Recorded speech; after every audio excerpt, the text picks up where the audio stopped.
Joyeux matin mon jardin, les oiseaux chantent, c'est toujours un bonheur de venir tôt.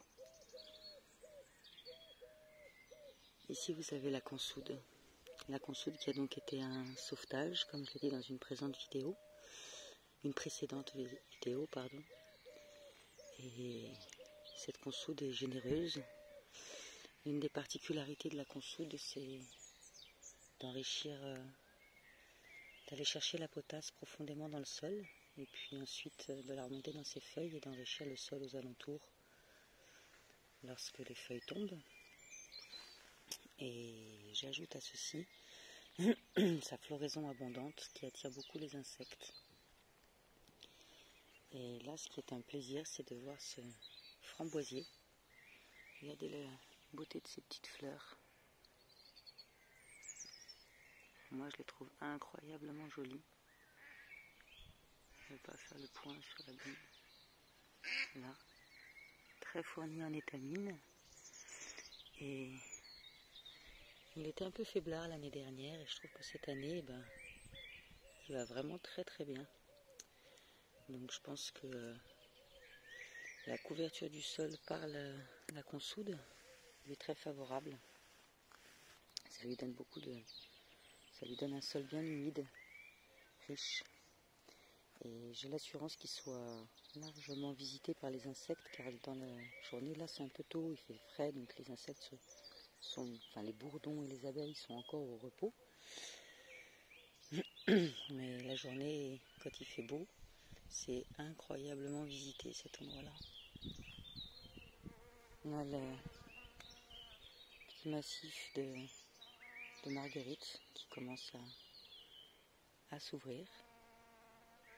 Bonjour. Est-ce qu'on va pouvoir... Non, du temps, on va trop vite. On n'a pas le temps de te montrer. Et le côté un peu énigmatique que ce bosquet donne, que j'aime beaucoup, c'est le fait de voir le chemin comme ça qui disparaît dedans, avec la pierre dans le fond.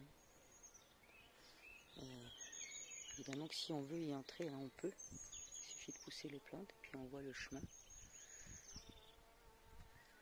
Mais même dans un espace complètement ouvert, on peut créer comme ça des petites zones un peu secrètes, qui le suggèrent en tout cas. Je vais peut-être pouvoir vous montrer la belle abeille. Non, c'est une... Regardez ces poches, ces sacs de pollen qu'elle a sur ses pattes arrière.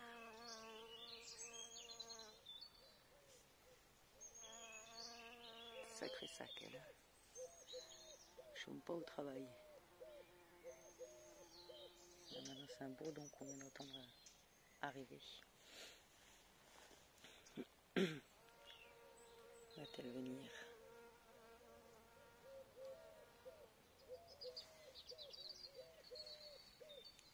Elle se nettoie un petit peu. Et hop. Elle retourne travailler. Donc, comme je disais, ce petit chemin énigmatique. Et on voit que la nature tient ses promesses, puisque dès qu'il y a des pluies, la terre se couvre entre les pas que j'ai créés. Et on a beaucoup de trèfles, à mon grand plaisir, renoncule, bouton d'or. Et là où j'ai couvert, vous voyez que la terre se porte très très bien. Les tournesols poussent fort, beaucoup plus fort que dans le potager, où ils ne sont pas couverts.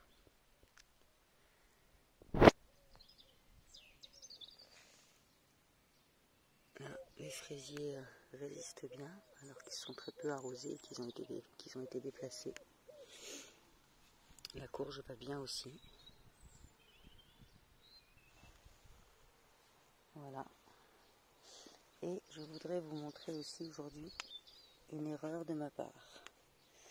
Donc j'ai jamais été très forte pour identifier les ombellifères, c'était mon point faible en botanique, d'où le fait que j'appelle à beaucoup de prudence sur leur reconnaissance, parce qu'en fait elles sont complexes à reconnaître.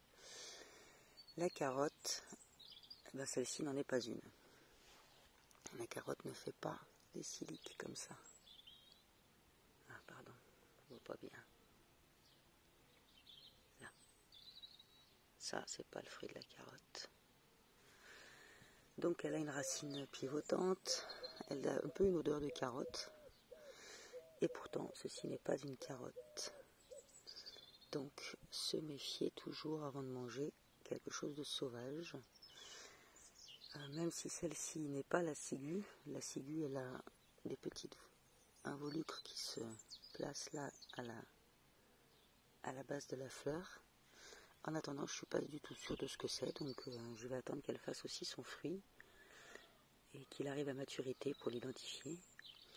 Et je me souviens aussi que la carotte fait un petit point noir au milieu de son ombelle, que son ombelle ne ressemble finalement pas à ça. Et me semble-t-il, il y a des fleurs plus... Enfin, les fleurs de la périphérie de l'ombelle sont différentes de celles du centre de l'ombelle. Donc voilà, quand on pratique plus la botanique sauvage, des erreurs peuvent se glisser et je vous assure qu'il faut être très très très prudent.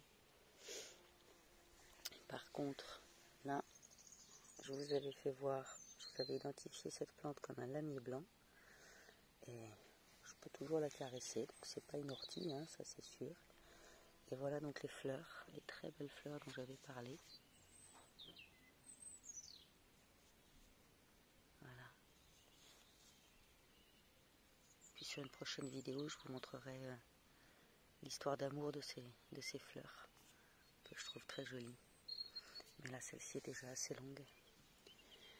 Voilà, avec quelques lierres terrestres qui sont bons pour nous et bons pour les insectes. Je vous ai fait voir déjà la mouche colibri qui vient la butiner régulièrement.